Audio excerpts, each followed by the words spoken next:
Eh bien, dans à peine 2 semaines, le grand choc entre Franc et Eumeu Séné va enfin avoir lieu. Et ce n'est pas n'importe quel combat, hein. Ce sera hors de Dakar, à Ziguinchor. Un face-à-face entre deux géants de la lutte sénégalaise. Ça promet d'être explosif. Absolument. Et tu sais, ce qui me frappe, c'est que ce combat, ce n'est pas juste une bataille physique. C'est une guerre psychologique avant tout. Avec un trash talker comme Frank, il ne va pas laisser Eumeu Séné tranquille une seule seconde. C'est clair, le gars sait comment allumer un feu. C'est ça, et on a déjà vu ce qu'il a fait face à Ama Baldé, non? Frank ne se contente pas de balancer des paroles en l'air. Il sait exactement comment créer des tensions. Et en plus, il y a cette histoire autour du titre de champion d'Afrique du Pikinois. Ça c'est du pur combustible pour attiser la rivalité. Oui, et là, le contexte est parfait pour une intensité maximale.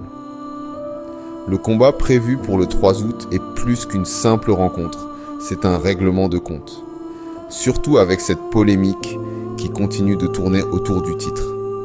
Et avec la passion qu'il y a derrière chaque lutte à Pikine et aux Parcelles, le terrain est déjà chauffé. Exactement.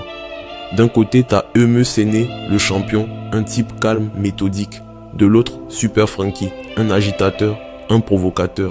Leur face-à-face à Ziguinchor, ça va être crucial. Ils ne vont pas se contenter de se regarder en silence.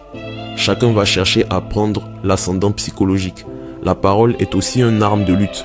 Oui, et n'oublions pas l'aspect mental de ce genre de combat. Frank, avec ses provocations, cherche à déstabiliser Eumeu, à entrer dans sa tête. Mais Eumeu, lui, s'était déjà habitué à ce genre de pression. Sa capacité à rester calme sous les attaques verbales, ça pourrait être son grand atout. C'est là toute la beauté du combat. Tout est question de mental. Mais à ton avis, est-ce que cette pression verbale va vraiment influencer le résultat final? Je veux dire, sur le ring, les muscles comptent aussi, non? Bien sûr, la force physique est essentielle, mais si tu te laisses submerger par l'aspect psychologique, ça peut totalement te déstabiliser. C'est comme dans n'importe quel sport de compétition, il faut savoir garder son calme. Mais je pense qu'au final, c'est la manière dont ils géreront cette guerre de nerfs qui pourrait vraiment déterminer le vainqueur. C'est un bon point. Le trash talk peut être un véritable piège. Mais au bout du compte, c'est la lutte qui parle. Et là, c'est clair, ça va être une sacrée bagarre. Totalement. Le 3 août va être une date à marquer d'une pierre blanche. Ce combat est bien plus qu'un simple duel de lutteurs, c'est un choc des personnalités.